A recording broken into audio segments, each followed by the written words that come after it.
सभी सखियों, सहेलियों और सखाओं को रेडियो सखी ममता सिंह का नमस्कार। मंदाकिनी जी, आपको भी हमारा नमस्कार। नमस्कार रेडियो सखी ममता जी, और सभी सुनने वाले सखियों और सखाओं को मेरा यानी मंदाकिनी जोशी का भी प्यार भरा नमस्कार। यहाँ पर सखी सहेली के मंच पर पहली बार मुलाकात हो रही है अपनी। मुलाकात तो आपसे रोज ही होती है, हाँ, लेकिन इस मंच पर हम पहली बार मिल रहे हैं। लेकिन आज एक बात मैंने नोट की ममता जी, पूछिए। क्या पूछ रहे हैं? क्या नहीं भी पूछेंगे तो भी बताएंगे आप तो। आज जब मैं ऑफिस आई तब से देख रही हूँ कि आप बहुत ज्यादा व्यस्त हैं। आई हैं जब से काम ही काम किए जा रही हैं, न दुआ, न सलाम, न चाय, न पानी। क्या हो गया है आपको आज? हुआ कुछ नहीं है, बस हुआ ये है कि काम जो है निपटाना जरूरी होता है।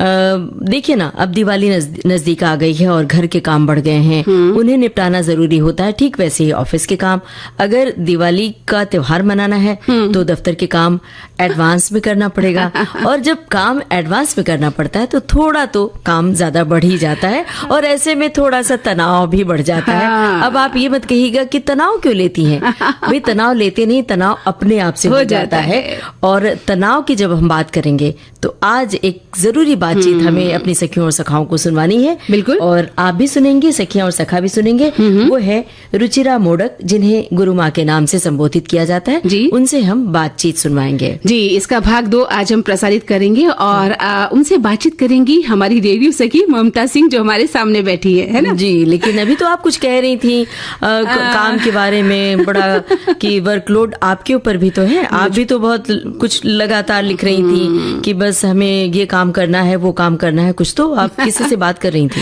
बिल्कुल सही कह रही हैं आप कि काम से हमें प्यार होना चाहिए, और काम हम करते भी हैं, और ऑफिस का काम हो चाहे घर का काम हो, हमें समय पर उसे निपटा भी लेना चाहिए। लेकिन एक बात मैं कहूंगी कि काम से प्यार तो होना चाहिए, पर अपनी सखियों से भी तो प्यार होना चाहिए आपको। बिल्कुल, सखियों से प्यार है तभी तो सखियां और सखा ये प्रोग्राम सारे काम मुलतवी कर देते हैं, और इस प्रोग्राम को सुनने के लिए कहीं आते जाते नहीं है। यानी 3 बजे सखी सहेली सुनते हैं।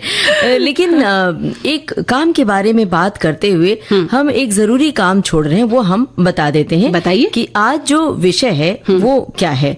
तो एक तो हम कार्य से करें मोहब्बत, ये हमारे पर हम बात करेंगे ही, बिल्कुल बात कर ही रहे, और दैनिक स्वच्छता के बारे में बात करेंगे, तनाव और ध्यान साधना जो आपने जानकारी दी है हमने और आपने, रुचिरा मोडक यानी गुरु माँ से बातचीत होगी, और ग्लोबल मीडिया के बारे में हम जानकारी देंगे। ये सप्ताह चल रहा है। हाँ। तो हम ये इसलिए बता रहे हैं क्योंकि हमारी सखियां और सखा इन मुद्दों पर अपनी बात लिख सकें, और हमें उनकी टिप्पणी का इंतजार भी रहता है, और हम इस कार्यक्रम में उन्हें शामिल भी करते हैं जी।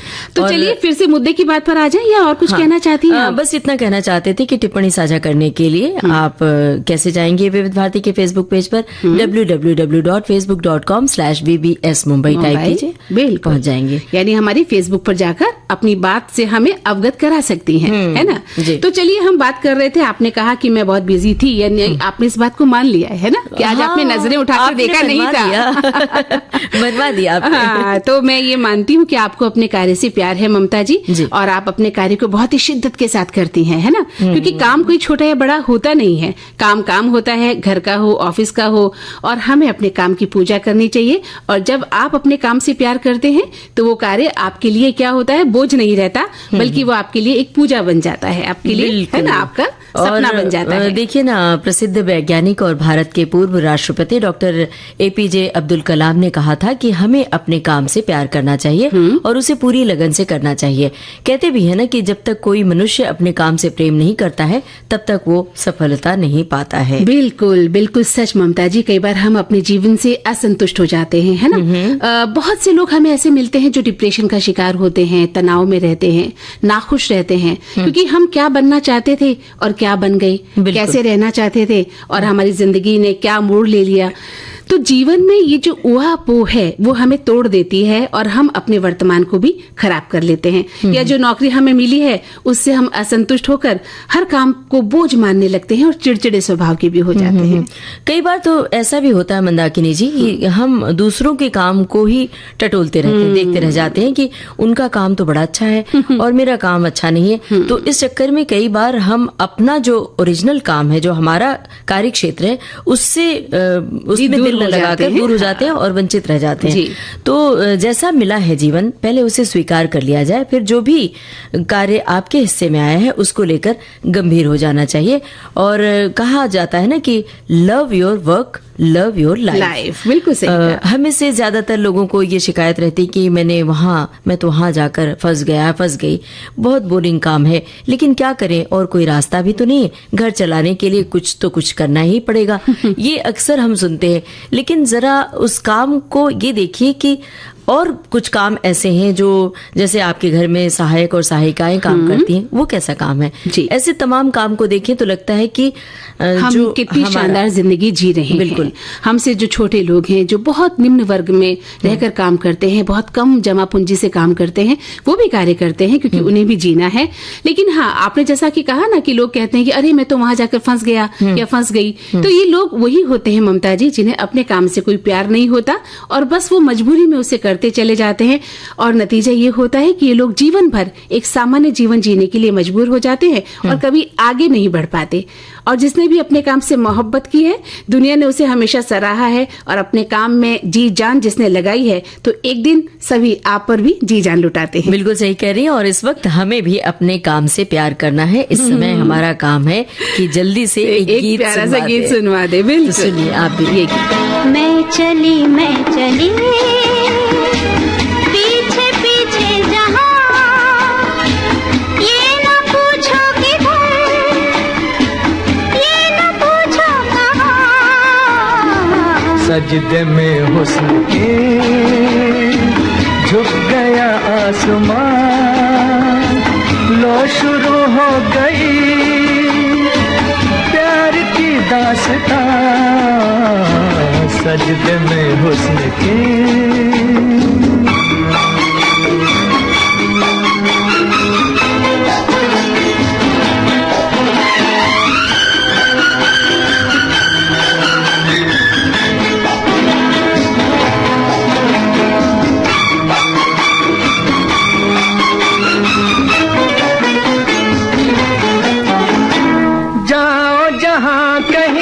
आँखों से दूर, दिल से न जाओगे मेरे हुजूर। जादू फिजाओं का छाया सुरूर, ऐसे में बहके तुम किसका कसूर।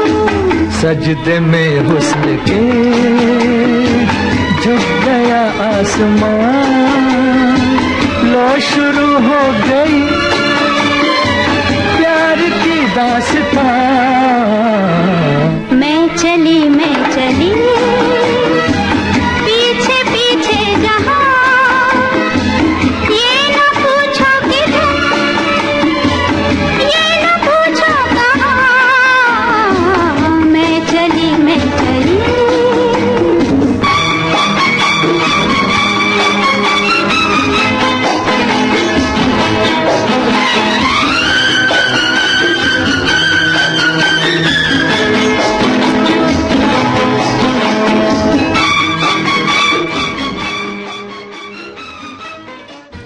ये प्रोफेसर फिल्म का गाना था मंदाकिनी जी। मैं ये देख रही थी कि आप तो गाना सुनने में बिल्कुल तल्लीन हो गई हैं। क्या बात है, अब आगे नहीं बढ़े क्या कार्यक्रम? बिल्कुल बढ़ाना है क्योंकि आप भी तो अपने काम से प्यार करने लग गई थी और मैं चली कह दिया था अपने कार्यक्रम की शुरुआत में ही। और जब हम आगे बढ़ते हैं तो जमाना पीछे पीछे चलता है, तो ऐसी ही महिलाओं को आगे बढ़ते रहना चाहिए। बिल्कुल सही कहा आपने। तो आपने जो कहा कि मैं तल्लीन हो गई थी, ये सच है ममता जी। संगीत सुनते सुनते मैं क्या, अक्सर हम सभी खो जाते हैं क्योंकि संगीत आध्यात्म के पोषण का एक जरूरी स्रोत भी है और मेरे लिए तो है ही, आपके लिए भी होगा। बिल्कुल सही बात है, एकदम सही कह रही हैं आप कि तनाव आमतौर पर बाहरी कारकों की वजह से ही होता है। हम कई बार छोटी छोटी बातों को लेकर तनाव ले बैठते हैं और कुछ काम करते हैं तो भी तनावग्रस्त हो जाते हैं, नहीं कर पाते हैं तो भी तनावग्रस्त हो जाते हैं। जी बिल्कुल सही कहा आपने। इस तनाव को शांत करना बहुत जरूरी है और ध्यान करने से ये तनाव कम होता है ममता जी। जी, और मन भी हमारा शांत होता है। तो आज तनाव और ध्यान साधना पर गुरु माँ रुचिरा मोडक से जो आपने बातचीत की है उसका भाग 2 हम अपने सखी और सखाओं को सुनवा दें। बिल्कुल सुनवा देते हैं। तो मैं बहनों से कहना चाहूंगी कि आज हम सुनते हैं रुचिरा मोडक गुरु मैया से या गुरु माँ से रेडियो सखी ममता सिंह जी की एक की गई बातचीत। इसका भाग 2 हम आपको सुनवा रहे हैं, जिसका विषय है तनाव और ध्यान साधना। सुनते हैं। एक बहुत बड़ी समस्या है दुनिया में, वो है तनाव, दबाव, प्रतियोगिता, प्रतिस्पर्धा। और इस दौर में दफ्तर में, घर में, हर जगह प्रतियोगिता है समाज के हर वर्ग के बीच। दफ्तर में ज्यादा लोग परेशान होते हैं, उन पर काम का बोझ, कई बार अतिरिक्त काम का बोझ पड़ जाता है, या फिर प्रतिस्पर्धा के चक्कर में कि अच्छा से अच्छा, बेस्ट ऑफ द बेस्ट देने के चक्कर में भी लोग तनाव पाल लेते हैं अपने भीतर। तो ये जो एक शत्रु की तरह उनका पीछा करता है तनाव। ये जो तनाव और दबाव है, इससे निजात पाने के लिए साधक को किस तरह की साधना करनी पड़ती है और साधना की कितनी अहम भूमिका है? इसके लिए साधना कुछ अलग नहीं है। जिस तरह से रोज हम भोजन करते हैं या रोज हम नहाते हैं, तो नहाने से मैं ज्यादा उसको रिलेट करती हूँ कि जिस तरह से रोज हम नहाते हैं, तो रोज नहाते हैं और हम अपना शरीर स्वच्छ रखते हैं, तो उसी तरह से रोज हम ध्यान करते हैं और हम भीतर से अपने आप को स्वच्छ रखते हैं। जी। तो जिस तरह से रोज नहाना आवश्यक लगता है हमको, और भोजन भी हमें रोज आवश्यक लगता है कि शरीर को, हम उपवास भी कर रहे होते हैं तो भी कुछ नहीं तो फल ही खा लेते हैं। यदि हम नमक ना भी खाते हो तो हम फल ले लेते हैं। जो लोग फल भी नहीं लेते हैं तो वो लोग पानी पी लेते हैं। कुछ लोग सिर्फ जल पर पूरी नवरात्रि करते हैं, उपवास करते हैं, लेकिन जल तो लेते हैं ना। यानी कहने का अर्थ आप कुछ तो ले रहे हो। जी। तो आप कुछ तो ले रहे हो जिससे आपका शरीर चलता है। तो उसी तरह से यदि आपको अपनी आत्मा को चलाना है तो कुछ तो लेना है, और वो कुछ तो ध्यान होता है कि आप ध्यान करते हैं, आप भीतर से स्वच्छ भी होते हैं, और आपका जो है ना धीरे धीरे एक संपर्क बनता है आत्मा का परमात्मा से। तो वो जो बनता है ना, उससे आपका तनाव भी कम हो जाता है और आप स्ट्रेस को मैनेज कर पाते हैं। जी जी। दूसरा, ध्यान से मतलब स्ट्रेस के ही रिलेशन में एक बात है कि जैसे हम महिलाएं हैं, चलिए तो महिलाओं की दृष्टि से बात करें। अभी मान लो कि हमारे कपड़े रखे हैं अलमारी में जी, और वो बेतरतीब रखे हैं। बेतरतीब से मतलब रात के सोने के कपड़े भी वही हैं, दिन में पहनने के कपड़े भी वही हैं, बाहर पहनने के कपड़े भी वही हैं। अब साड़ी है, मैचिंग ब्लाउज चाहिए हमें, अब वो भी कहीं इधर उधर है। जी। वो एक एक चीज यदि हमें खोजनी पड़े तो हमें अधिक समय लगता है। और यदि वही चीजें जो है वो व्यवस्थित रखिए कि बाहर पहनने के कपड़े हैं वो अलग रखे हैं, घर के अलग, रात को पहनने के कपड़े अलग, तो हम बहुत आसानी से अपनी जो आवश्यकता की वस्तुएं हैं वो झट से ले लेंगे। तो हमें कभी भी चिंता नहीं होगी। यदि 5 मिनट में भी निकलने को कहा तो हम कहेंगे हाँ 5 मिनट, अच्छा ठीक है 5 मिनट में तैयार होते हैं, क्योंकि आप जानते हैं कि आपने कपड़े कहाँ रखें और कैसे रखें। तो ठीक इसी तरह से हमारे जो मन है, इसके भीतर भी बहुत सारे तरह के विचार होते हैं। जी। अब यदि यही विचार प्रॉपरली रखे हुए हों तो आपको किसी चीज के लिए कहीं खोजना नहीं पड़ता। जिस तरह से आपकी मोबाइल में आपकी फोटो गैलरी होती है, जी जी, और आप उसमें अपने बच्चों के अलग रखते हैं, फैमिली फोटोग्राफ्स अलग है, आपके पर्सनल अलग है, कहीं घूमने गए उसके अलग है। अब किसी को दिखाना है कुछ तो आप उसमें से तुरंत फट से ढूंढ लोगे। मन के जो खप्पे हैं जिनमें वो सामान रखा है, विचार, वो सब आपको सही समय पे मिल जाएंगे। यानी आप जो भी प्लानिंग कर रहे हो उससे रिलेटेड थॉट्स यदि एक ही जगह हैं तो आप करेक्ट समय पे करेक्ट विचार करोगे और सही विचार से सही आयोजन होगा और आपका काम झटपट होगा, टेंशन नहीं होगा। जी। लेकिन टेंशन कब होता है? जब आपको याद नहीं आता कि अब क्या, मैंने कुछ तो सोचा था, कुछ तो बाकी है, तो लेट मी थिंक। और फिर आप 10 मिनट लेते हो सोचने का, हाँ अब याद आया, और आ गया तो गनीमत, ना याद आया तो फिर परेशान होते हैं। मतलब ध्यान साधना जीवन में संतुलन बनाता है, बनाता है, ऑर्गेनाइज्ड कर देता है, आपको एकदम ऑर्गेनाइज करता है। क्या बात कही आपने। सबसे बड़ा मुद्दा है बच्चों के बीच, हमने पहले भी जिक्र किया, लेकिन युवाओं के सामने एक बड़ी चुनौती होती है कि वो क्या करें क्या ना करें। कई युवा डॉक्टर बनना चाहते हैं, इंजीनियर बनना चाहते हैं, फिर उनका सपना बदल जाता है कि अब वो उद्योग बिजनेस करना चाहते हैं। तो ये जो समाज के हिसाब से वो आगे बढ़ना चाहते हैं, लोगों का देख देख के कि हम भी ये कर लें, तो कई बार उनके भीतर निराशा घर कर जाती है। तो ये निराशा को दूर करने के लिए मेडिटेशन क्या करता है, क्या भूमिका होती है मेडिटेशन की? मेडिटेशन की भूमिका तो बहुत शुरुआत से शुरू हो जाती है। यानी यदि ठीक है, चलिए आज आप निराश हो गए हैं और आपने यदि आज से अभी तक कभी जिंदगी में कभी नहीं किया आपने मेडिटेशन और आप बहुत निराश हैं और आपने आज से शुरू किया, हम बोलते हैं ठीक है, मतलब देर आए दुरुस्त आए वाली बात, कोई बात नहीं है। तो भी आप ध्यान करना शुरू करते हैं तो आपकी निराशा का भाव धीरे धीरे करके दूर हो जाता है। और दूसरा, फिर आप अपने आप को समझ पाते हैं कि एक्चुअली आपको क्या करना चाहिए। आप गलत से मतलब कोई काम गलत नहीं होता है, सिर्फ हो सकता है आपकी दिशा गलत है, या जिसको कहते हैं ना, you are not meant for that, आप उसके लिए नहीं बने हैं जी। तो जैसे आपको लगता कुछ है, लेकिन जैसे मैंने मेरी पढ़ाई का ही कहा कि मैंने पढ़ाई तो न्यूट्रिशन में की, लेकिन फिर जॉब टीचिंग में की, तो because I was meant for teaching जी। तो भले मैंने पढ़ाई कुछ भी की हो, मुझे तो टीचर और मैंने बहुत सक्सेसफुली पढ़ाया है, मैं बहुत संतुष्ट हूँ। और आज भी मतलब मेरे स्टूडेंट्स जो 40-45 साल के 50 साल के बच्चे मतलब बड़े हो गए हैं, जी। आज भी मैं उनके कांटेक्ट में हूँ। और आज भी मतलब उन लोगों के यहाँ से कभी कभी कुछ भले 1-2 साल में आता है, लेकिन मैसेज आ जाता है, फोन आ जाता है, मैम कैसे हो जी, क्या हो। तो निराशा को दूर किया जा सकता है, बिल्कुल निराशा को दूर किया जा सकता है, वो आपको सही जगह पहुंचा देती है जी, और कुछ भी नहीं। कुछ बातें आप हमें बता रही थी कि रिश्तों को भी मैनेज किया जा सकता है ध्यान साधना से, कि आपने तो खास तौर से गले के लिए भी बोला था कि हाँ।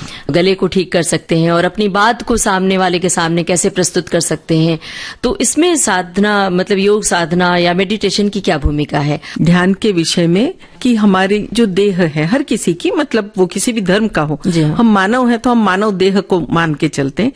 तो मानव देह में ऐसा कहा गया है कि 7 चक्र होते हैं हाँ। और उन 7 चक्रों के जो स्थान है वो मूलाधार से लेकर के सहस्त्रार।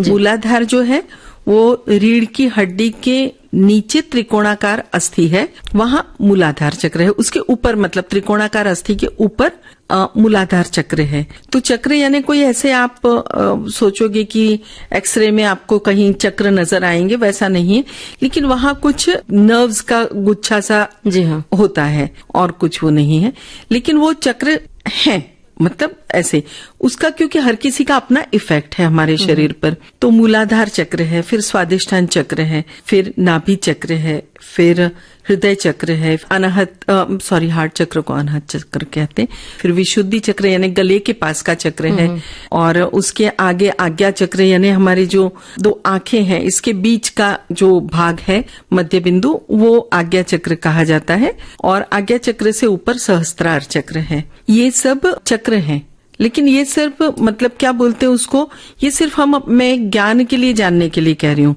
बाकी हमें तो इसके इफेक्ट से मतलब है ना, हमें इसका क्या उपयोग है उसी से अधिक मतलब है। तो हमारे जो सभी चक्र हैं उसी से हमारा व्यक्तित्व बनता है कि कौन सा चक्र कितना स्ट्रांग है और कैसा है, उसके अनुसार हमारा व्यवहार और व्यक्तित्व रहता है। तो जब हम ध्यान करते हैं तो यदि कहीं दोष है भी तो वो अपने आप ही दूर होते हैं, तो वो सब संतुलित होते हैं, तो उसकी वजह से हम संतुलित होते हैं। और जो हमारे चक्र हैं उनमें किसी न किसी का स्थान है। तो नाभि चक्र से हम शुरू करते हैं, उसके नीचे के जो 2 चक्र हैं वो हमारा चरित्र बनाते हैं और हमारा एजुकेशन डिसाइड करते हैं। स्वादिष्ठान चक्र जो है वो हमारे पढ़ाई लिखाई काम का है जी। वो विचारों को संचालित करता है, कंट्रोल करता है, संतुलित रखता है। तो लेकिन वो 2 चक्र उतने महत्वपूर्ण है भी नहीं भी, लेकिन उसके ऊपर से जो रिश्तों की बात की ना हमने, तो वो जो नाभि चक्र है ये पति और पत्नी का स्थान है जी।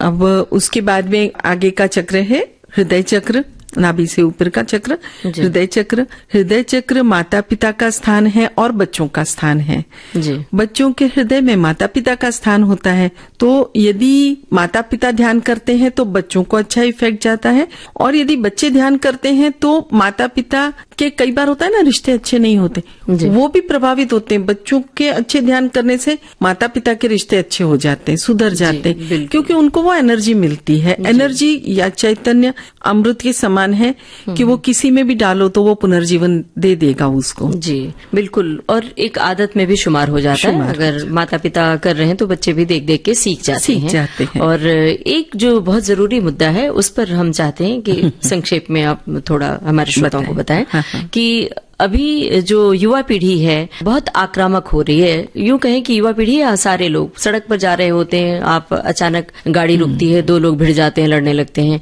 तो ये जो आक्रामकता आ रही है, हिंसा की भावना आ रही है, इसको दूर करने के लिए किस तरह से साधना की जानी चाहिए, किस तरह से मेडिटेशन किया जाना चाहिए? कोई भी मेडिटेशन करने वाला व्यक्ति है वो हिंसक कभी हो ही नहीं सकता। उसके भीतर से हिंसा की भावना तो वैसे ही खत्म हो जाती है, वो कुछ गलत नहीं कर सकता। लेकिन इसका एक प्रभाव ये भी होता है कि जब हम ध्यान नियमित करते हैं तो हमारा एक आभा मंडल होता है और हमारे आसपास कुछ गलत नहीं होता है। और एक बहुत शॉर्ट में मैं बताऊंगी, चूंकि वो बहुत जरूरी लग रहा है मुझे, कि रिश्तों का बताया था, एक ही चीज रह गई थी विशुद्धि चक्र की, कि यदि विशुद्धि चक्र यानी गले के यहाँ का जो चक्र है वो यदि आपका ध्यान करके क्लियर हो जाता है तो उसके कारण आपके रिश्ते आपके भाई बहनों से अच्छे हो जाते हैं। और ये चक्र जब सशक्त होता है तो वो आपको सफलता दिलाता है। तो यूथ को सफलता मतलब सभी के लिए आवश्यक है, बट यूथ के लिए थोड़ी ज्यादा जरूरी है।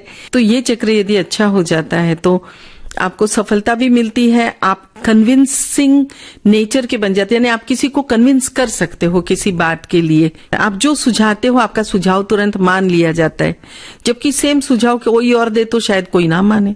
जी, तो ये एक अच्छा हो जाता बहुत है। अगर संक्षेप में, हालांकि सामने देखकर ही पता चलता है, अगर ऑडियो में थोड़ा मुश्किल होता है, लेकिन अगर आप समझा सकें कुछ वाक्य में कि कैसे ध्यान करें, ध्यान की मुद्रा मतलब कैसे बैठें कि ध्यान आपका ध्यान, इसके लिए तो बिल्कुल ही देखने की जरूरत नहीं है, क्योंकि ध्यान जो है ना ये सुखासन में बैठ के करते हैं। तो आपको बैठने में जो भी कन्वीनियंट है, यदि आप जमीन पे बैठ सकते हैं तो आप जमीन पे बैठ जाएं और ध्यान करें। आलती पालती मार के बैठ सकते हैं, वैसे बैठ करके ध्यान करें। आपसे मतलब नहीं वैसे बैठा जाता, आप पैर सीधे रख के ध्यान करें, कोई बात नहीं। आप कुर्सी पे बैठ के करना चाहें, कुर्सी पे बैठ के करें। सिर्फ एक है कि यदि आप कुर्सी पे बैठ के करते हैं तो पैर सीधे जमीन पे होने चाहिए और पैरों में जूते चप्पल ना पहने, और जहां तक हो आपके हाथ में कुछ भी टाइट नहीं होना चाहिए, क्योंकि क्या होता है ये एनर्जी का फ्लो रहता है।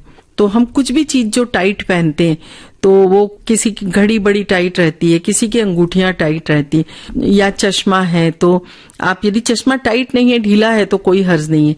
लेकिन अदरवाइज जो भी टाइट आपने पहना है तो हालांकि पहन के ध्यान कर सकते हो, लेकिन ना पहने तो आपको ज्यादा अच्छे से ध्यान होगा, फ्लो अच्छा रहेगा। जी जी, और बैठ के ध्यान करते हैं। तो अब हमें लगता है कि आपकी बातों से हमारे तमाम श्रोता बहुत लाभान्वित हुए होंगे और बहुत ही रुचिकर बातें आपने बताई। हमारा ज्ञान भी समृद्ध हुआ और सुनकर बहुत अच्छा लगा। आप विविध भारती के स्टूडियो में आई और इतना सारा वक्त दिया। पूरे विविध भारती परिवार की ओर से आपको हम धन्यवाद कहते हैं। मुझे भी बहुत अच्छा लग रहा है आपसे बात करते हुए और आपके माध्यम से सभी श्रोताओं के साथ बात करते हुए।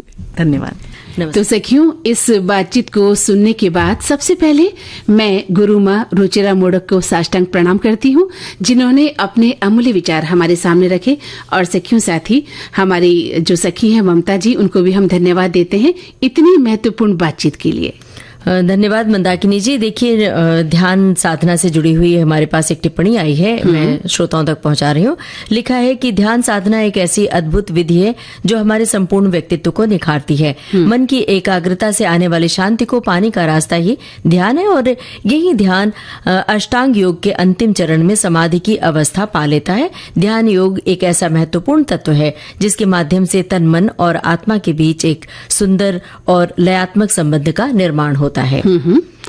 आगे लिखते हैं हमारे एक श्रोता कि पिछली बार डॉक्टर रुचिका मोडक से ध्यान और साधना विषय पर जानकारी बहुत ही उपयोगी थी।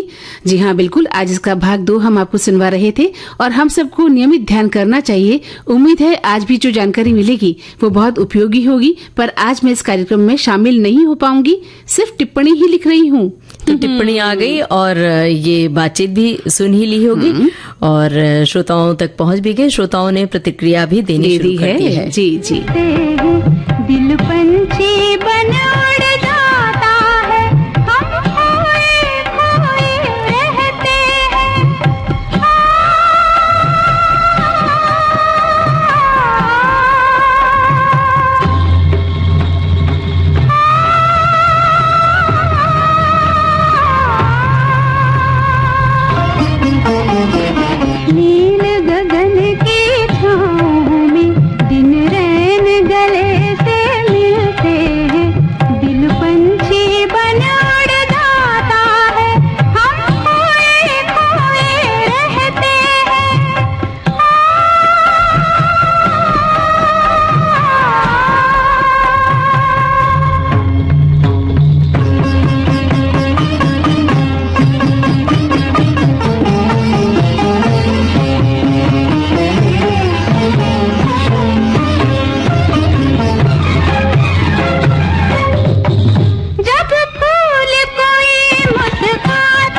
लता मंगेशकर की आवाज में ये था आम्रपाली फिल्म का गाना। और मंदाकिनी जी घड़ी की ओर देखिए, अब ये समय है अंतराल का। हाँ, बिल्कुल।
विविध भारती से यह है कार्यक्रम सखी सहेली। मंदाकिनी जी, मेरे एक प्रश्न का जवाब जरा दीजिए।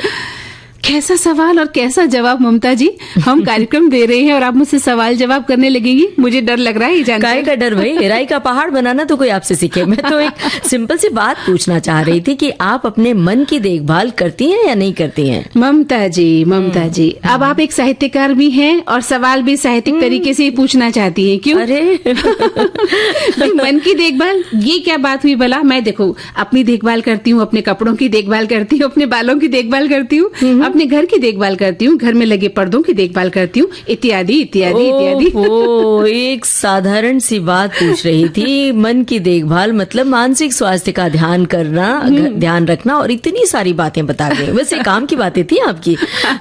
अब स्वच्छता हमारे जीवन से जुड़ा एक आवश्यक अंग तो है ही ना। बस वैसे ही अपने तन और मन को भी स्वच्छ रखना चाहिए। तन के साथ साथ ही मानसिक स्वास्थ्य के बिना कोई स्वास्थ्य रह ही नहीं सकता है। मानसिक स्वच्छता व्यक्ति को अपनी अक्षमताओं को अधिकतम रूप से महसूस करने और विकसित करने का अवसर भी प्रदान करती है। बिल्कुल, आपके कहने का मतलब यही हुआ ना ममता जी कि शरीर की तरह ब्रेन को भी डिटॉक्स करना शुरू कर दें। बिल्कुल सही कह रही हैं आप। अब देखिए ना, संयुक्त राष्ट्र की स्थापना के बाद से मानसिक स्वास्थ्य और स्वच्छता को अंतर्राष्ट्रीय स्वीकृति मिल गई है जी। और साथ ही 1946 के संविधान में परिभाषित विश्व स्वास्थ्य संगठन के मुताबिक स्वास्थ्यपूर्ण शारीरिक, मानसिक और सामाजिक कल्याण की स्थिति है, न कि केवल बीमारी या दुर्बलता की अनुपस्थिति। जी हाँ, बिल्कुल। स्वच्छता का हम ध्यान रखते हैं, लेकिन दिमाग में हम गंदगी भरते चले जाते हैं, जिसका आभास हमको नहीं होता ममता जी। तो फिर अच्छी अच्छी किताबें पढ़नी चाहिए, क्योंकि किताबें तो हमारी सखी होती हैं, हमारी दोस्त होती हैं। और हाँ, अपनी किताबों को भी स्वच्छ रखना बहुत जरूरी है। आपके घर में अगर किताबों का अंबार लग गया है तो उसे संभाल लेना चाहिए। इधर उधर बेतरतीब पड़ी किताबों को करीने से लगाना बहुत जरूरी है। उन पर पड़ी धूल मिट्टी साफ करना बहुत ही जरूरी है। बिल्कुल सखियों, ये किताबें आपके बच्चों की हो सकती हैं, आपकी अपनी हो सकती हैं, आपके पति देव की हो सकती हैं, जो यहाँ वहाँ पढ़ते हुए किताब को फेंक देते होंगे। और ये कुछ लोग आदतन इधर उधर रख देते हैं और भूल जाते हैं और ढूंढते रहते हैं कि अरे फला किताब तो यहाँ रखी थी, अभी कहाँ गई, और पत्नी से लड़ाई करते हैं, है ना, तुमने देखी मेरी वो किताब, कल ही तो यहाँ रखी थी, जबकि वो कहीं और रख के आ जाते हैं। ये सिर्फ पति या बड़े लोग ही नहीं करते, बच्चे भी करते हैं। आजकल बच्चे भी खूब भूलते हैं अपनी किताबें कॉपियां इधर उधर रख के और ढूंढते फिरते हैं पूरे घर में। मम्मी मेरा मोजा कहाँ है, मम्मी मेरे जूते कहाँ है, मेरी पेंसिल कहाँ है। तो कोई भी चीज है, आप उन्हें तरीके से लगाएं। अगर किताबें बहुत ज्यादा है तो आप उन्हें किसी लाइब्रेरी में दे सकती हैं या किसी जरूरतमंद को भी दे सकती हैं। लेकिन हाँ, आपकी किताबें साफ और सुथरी होनी चाहिए।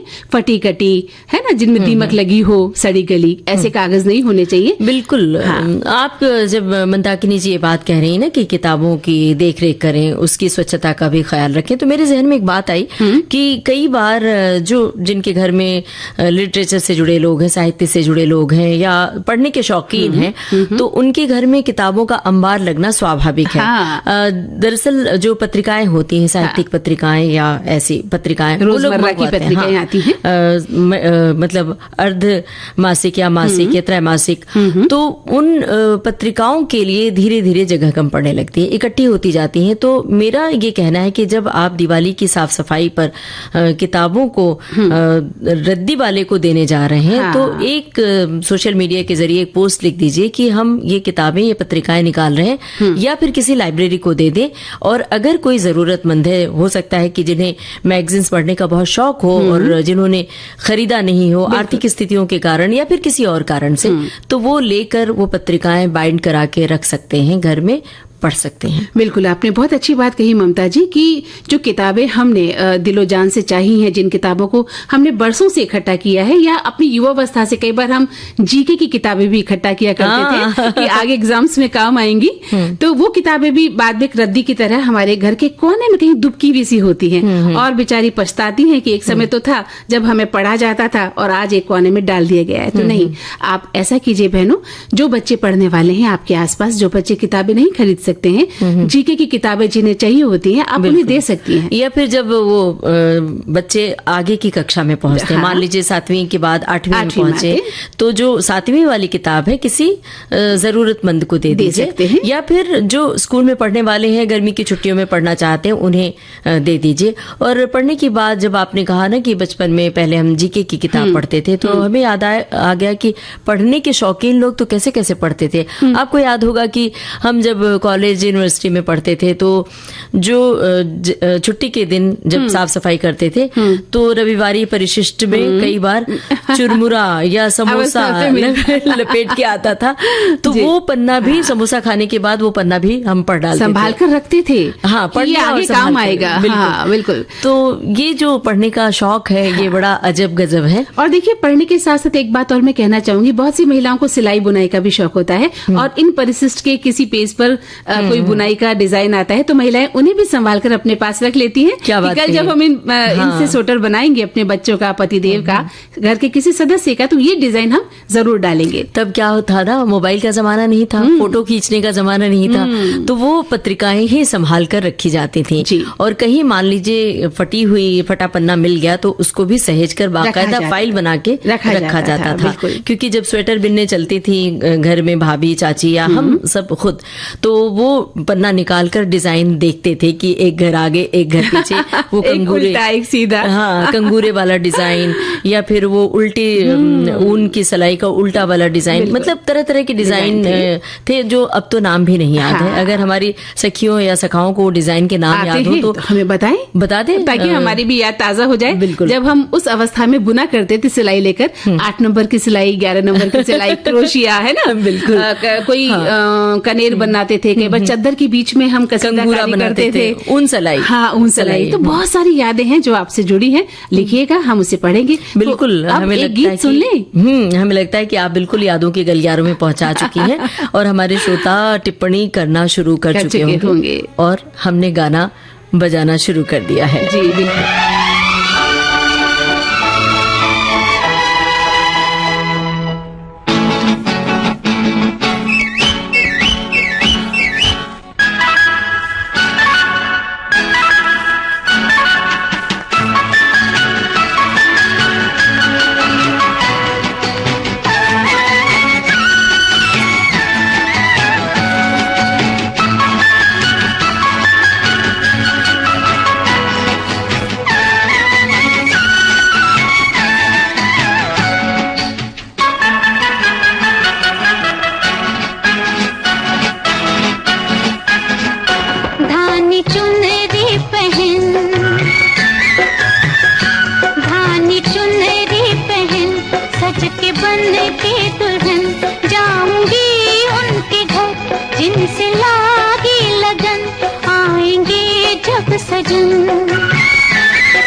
बज उठेंगी हरे कांच की चूड़ियां, ये कहेंगी हरे कांच की चूड़ियां, कांच की चूड़ियां, कांच की चूड़ियां।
सलोने वचन, तुमको मेरी कसम, ये कसम प्यार की, ये रसम प्यार की, अब निभाना सजन,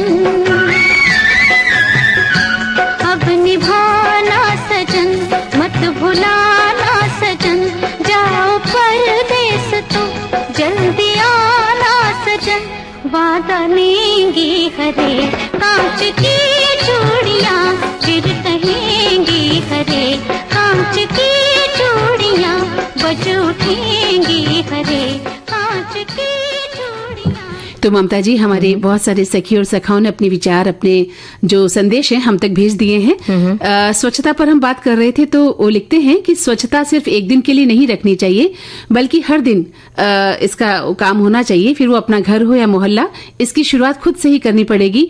और एक मुहावरा है, आप भला तो जग भला। बिल्कुल। हाँ। और एक श्रोता ने लिखा है कि जो स्वच्छता के बारे में, दैनिक स्वच्छता पर ध्यान देने की जरूरत है। इसकी लापरवाही से हमें तरह तरह की बीमारियां भी हो जाती हैं, अन्य समस्याएं भी आ जाती हैं। इसलिए बाहर से आने पर हमें हाथ पैरों की सफाई करना पहला काम होना चाहिए। और सवेरे जो उठते हैं तो उसके बाद जो दैनिक कर्म है उसके बारे में इन्होंने लिखा है कि उसकी सफाई पर, स्वच्छता पर भी ध्यान देना बहुत जरूरी है। और सबसे बड़ी जरूरी बात है मन की स्वच्छता। बिल्कुल, मन की स्वच्छता भी बहुत जरूरी है। बिल्कुल। और देखिए ममता जी, हमने बात की थी कि कार्य ही पूजा है। हमारे कुछ श्रोताओं ने अपनी बात कार्य के संबंध में भी लिखी है, उन्हें भी पढ़ दिया जाए। बिल्कुल। और देखिए ना, इससे पहले आपने एक चीज नहीं देखी क्या? हमारे एक श्रोता ने बहुत सुंदर हमें संदेश भेजा है, आप पढ़िए ना, वो एक बहुत सुंदर सी तारीफ लिखी है। आपको पढ़ने के लिए मना किया क्या श्रोता ने? अगर आपके सामने है तो आप पढ़ के सुनाइए क्या लिखा है। आप पढ़ेंगी ना तो ज्यादा अच्छा लगेगा, मुझे लगता है, लेकिन मैं पढ़ देती हूँ। लिख रहे हैं कि आज तो दोनों सखी सहेली बहनों का नाम म से शुरू हुआ है। अच्छा।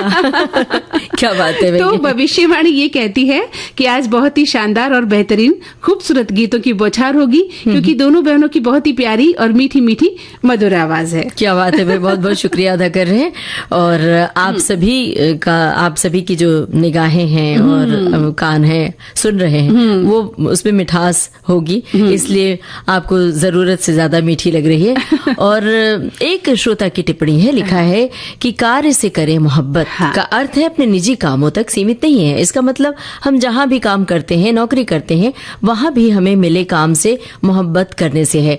जिस फर्म में हम नौकरी करते हैं उसमें तरक्की हो, उसे लाभ हो, ये अपना प्रयास होना चाहिए। मैं व्यक्तिगत अनुभव से अपने 44 साल की प्राइवेट नौकरी में उस फर्म को करोड़ों के फायदे कराए, जहां हमारी एक शैली थी कि कही गई बातों पर अमल करना और मार्केट के लोगों का विश्वास जीतना रहा है। जी। और अब अगली टिप्पणी जरा पढ़कर सुनाइए। मैं पढ़ती हूँ। लिखते हैं कि कार्य से करे मोहब्बत, ये जताना जरूरी है। आजकल मोबाइल फोन का कार्य बढ़ गया है और कर्मचारी मोबाइल फोन पर बातचीत या व्हाट्सएप पर चैटिंग करके ग्राहकों को नजरअंदाज करते हैं। ये एक आम बात हो गई है। बिल्कुल सही लेकिन बात कार्य हो या खाना, अगर रुचिकर न हो तब पाचन क्रिया की तरह ठीक से कार्य नहीं हो पाता।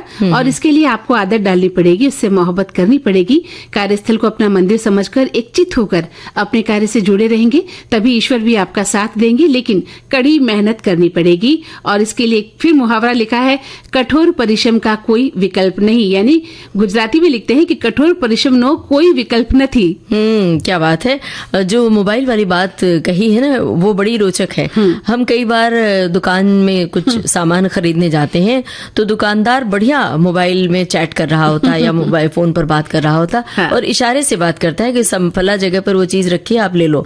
तो जब खींच तब होती है कि आपको पैसे देने हैं और हमें जल्दी है, और वो देख नहीं रहा है, मोबाइल में तल्लीन है। तो ये जो तरीका है वो बुरा नहीं होता है काम का, क्योंकि उनको भी मालूम है कि आखिर ये कहाँ जाएंगे। अब तो ज्यादातर ऑनलाइन मंगवाने की प्रथा है, तो हमारे यहाँ से तो ये चीज लेके ही जाएंगे, आसपास दुकानें नहीं है। लेकिन उनका जो ये रवैया है वो गलत होता है और हर एक को अच्छा नहीं लगता है। सही कह रही हैं। तो इस तरह से आपको अपने कार्य से प्रेम करना चाहिए। उस वक्त आपका काम है अपने ग्राहकों को संतुष्ट करना, उनको समय पर सही सामान उपलब्ध करवाना। जी।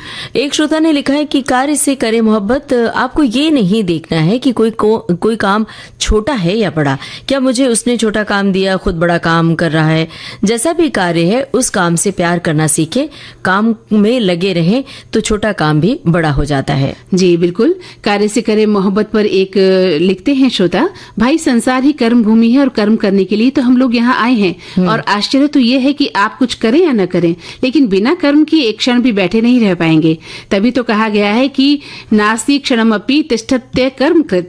फिर ये कर्म करते रहने का हमारा अधिकार भी है, जिसके फल की भी अपेक्षा हमें नहीं होनी चाहिए। तभी तो कहा भी गया है, कर्मण्ये वाधिकारस्ते मां फलेषु कदाचन। लेकिन सभी दिग्भ्रमित हैं कि वो करें क्या। यद्यपि सभी अपनी अपनी रुचियों के हिसाब से कर्म कर भी रहे हैं और उसके शुभाशुभ फल भोग भी रहे हैं। क्या बात है। अब इन श्रोताओं का शुक्रिया अदा करते हैं और अगली टिप्पणी के इंतजार के साथ श्रोताओं को इंतजार होगा गाने का, तो सुनते हैं एक गाना।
तो ममता जी, हमारे श्रोता लगातार लिखते जा रहे हैं और हमारा फर्ज बनता है कि जहाँ तक हो हम उनके जो संदेश हैं शामिल कर लें। बिल्कुल, है ना। कार्य को लेकर लिखते हैं कि यदि कोई भी कार्य, चाहे वह रुचिकर हो या फिर अरुचिकर, यदि दिल लगाकर स्नेह, सौहार्द और प्रेम से किया जाए तो उसमें सफलता अवश्य ही मिलती है। लेकिन कार्य के क्षेत्र में अरुचिकर कार्यों को ही करते रहने की प्राथमिकता हमेशा ही अपनानी चाहिए, क्योंकि रुचिकर कार्यों के प्रति तो मन स्वयं ही आकृष्ट रहा करता है। फिर जरूरी तो यह है कि जो कोई न कर सके वैसे ही सकारात्मक कार्य हम करते जाएं। और साथ ही आप लिखते हैं एक अन्य श्रोता कि कार्य की कोई सीमा निर्धारित नहीं होती, यह घर से शुरू होकर ऑफिस तक के कार्य हो सकते हैं। हमारा जीवन बिना कार्य के नहीं चल सकता। कभी कभी एक ही तरह का कार्य करते करते हम बोरियत महसूस करने लगते हैं और वो कार्य से मोहब्बत तो दूर, हम उसे बोझ समझने लगते हैं। और इस तरह के हालात में उस कार्य को या तो हम कोसने लगते हैं या फिर उस कार्य से भागने लगते हैं। तो इस हालात में हमारी ऊर्जा सूखने लगती है। चलिए माना जो कार्य हम कर रहे हैं वो हमारे मनमाफिक नहीं, तब भी हम इन हालातों में अपने को ढालने की कोशिश करें और नया विकल्प खोजने के लिए अपने मन को तैयार रखें। आप पाएंगे कि जिस कार्य को करने से आप खुश नहीं, वो कार्य बिल्कुल शतरंज के खेल की तरह है और सामने वाले ने अपनी गोटी चली और आपने अपनी चाल पर बिसात के हालात बदल डाले। बस ऐसे ही हर हालात पर अपने दिमाग को संयमित रखना सीखिए। फिर देखिए धीरे धीरे आपको अपने कार्य से मोहब्बत होने लगेगी। इसलिए जो कार्य मिला है उसे बौखलाए बिना करिए। बहुत शानदार। बड़ी ही ललित भाषा में इन्होंने टिप्पणी लिख भेजी है, इनका शुक्रिया अदा करते हैं। एक श्रोता ने और लिखा है कि कोई भी कार्य चाहे वो रुचिकर हो या फिर अरुचिकर, यदि दिल लगाकर स्नेह, सौहार्द और प्रेम से किया जाए तो उसमें सफलता अवश्य ही मिलती है। लेकिन कार्य के क्षेत्र में अरुचिकर कार्यों को ही करते रहने की प्राथमिकता हमेशा ही अपनानी चाहिए, क्योंकि रुचिकर कार्यों के प्रति तो मन स्वयं ही आकृष्ट रहा करता है। फिर जरूरी तो ये है कि जो कोई न कर सके वैसे सकारात्मक कार्य हम करते जाएं। ये तो हम लगातार इस मंच से कहते हैं कि पहले आप अपने मन को टटोलिए और देखिए कि आपकी रुचि किस काम में है। कई बार शेयर से जुड़ी, विज्ञान विषयों से जुड़ी हुई रुचि लोगों में नहीं होती है। आर्ट्स विषय में रुचि होती है, लेकिन लोग साइंस की ओर चले जाते हैं और बाद में उन्हें असफलता हाथ लगती है, वो अपने कार्य में सफलता नहीं पा पाते हैं। तो बहरहाल ये विषय तो बहुत लंबा है मंदाकिनी जी, हम बोलते जाएंगे और खत्म ही नहीं होगा। आज एक जरूरी मुद्दा है जिस पर हमें श्रोताओं का ध्यान आकृष्ट करना है।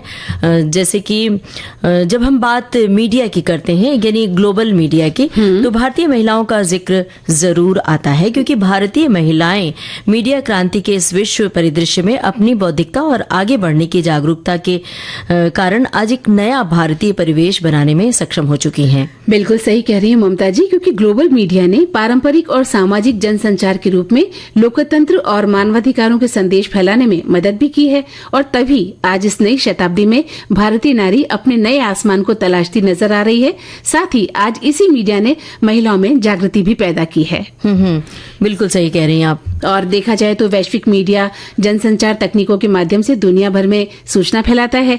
तो वैश्विक मीडिया उपग्रहों और इंटरनेट की बदौलत यहाँ तक कि क्षेत्रीय समाचार भी पूरी दुनिया में पाए और एक्सेस किए जा सकते हैं।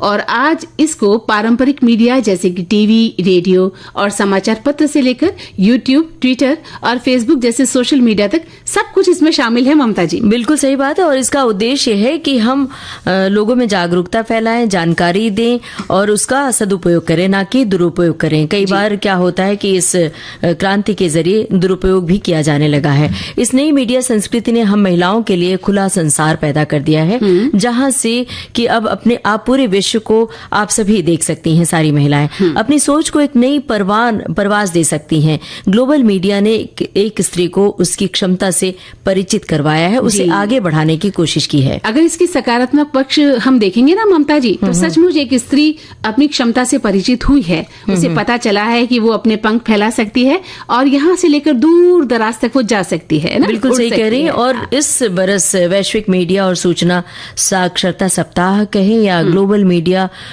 इंफॉर्मेशन लिटरेरी वीक मनाने का निर्णय लिया गया है 24 से 31 अक्टूबर तक।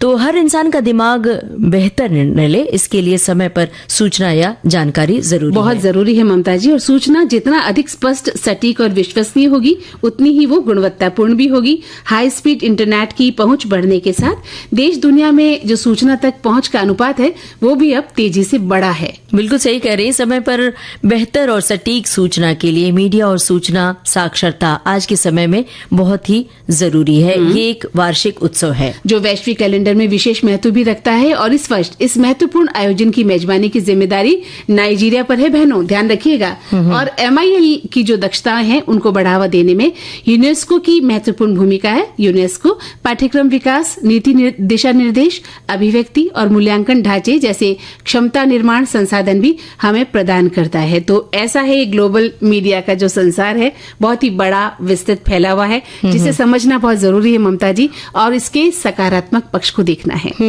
और ग्लोबल मीडिया की बात हम कर रहे हैं, इसका विस्तार इतना ज्यादा है कि ये जो विविध भारती के कार्यक्रम हमारे श्रोता सुनते हैं, न केवल देश भर में बल्कि पूरे विश्व भर में विविध भारती सुनी जा सकती है तकनीक के माध्यम से, मोबाइल ऐप के जरिए। और हम इधर बात कर रहे हैं, उधर श्रोताओं की टिप्पणियां आ जाती हैं। हम इधर कुछ बातें सुनवा रहे हैं, कुछ जरूरी जानकारी दे रहे हैं कि उधर टिप्पणी आ जाती है। अब देखिए ना, अभी अभी हमने तनाव से जुड़ी हुई बड़ी दिलचस्प बातचीत सुनवाई थी। वो हमारी जो रुचिरा मोडक जी हैं, और जिन्हें लोग गुरु माँ के नाम से संबोधित करते हैं, उन पर केंद्रित बातचीत हमने सुनवाई। बहुत सारे श्रोताओं की टिप्पणियां आ चुकी हैं।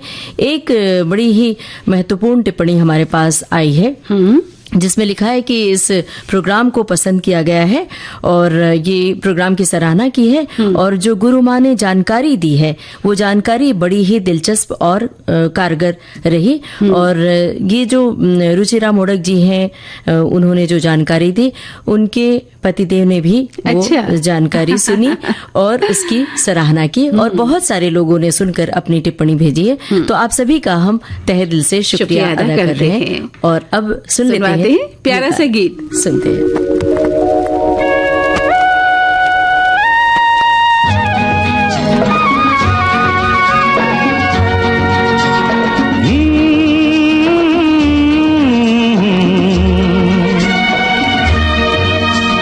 खिलते हैं गुल यहाँ, खिल के बिखरने को, खिलते हैं गुल यहाँ, खिल के बिखरने को, मिलते हैं दिल यहाँ, मिल के बिछड़ने को, खिलते हैं गुल यहाँ।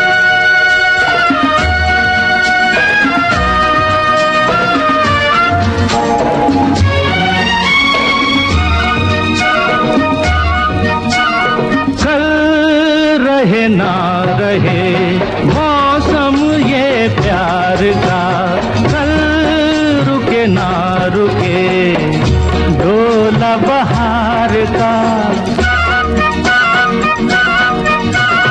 कल रहे ना रहे मौसम ये प्यार का, कल रुके ना रुके डोला बहार का।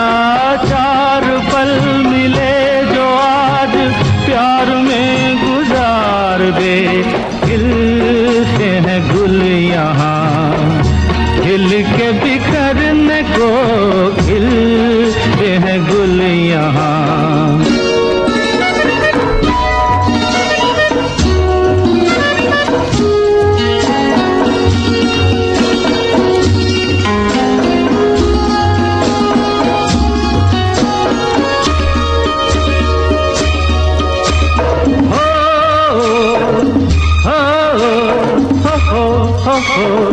हाँ, झीलों के होठों पर मेघों का राग है, फूलों के सीने में ठंडी ठंडी आग है,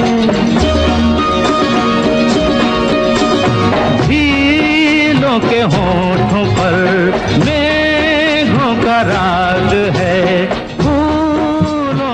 तो अब सखी सहेली कार्यक्रम से ममता सिंह और मंदाकिनी जोशी को दे इजाजत। नमस्कार।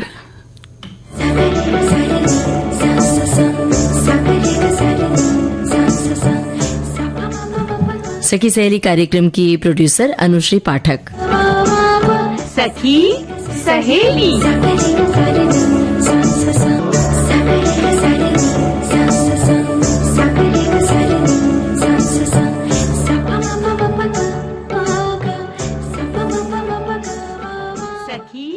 सही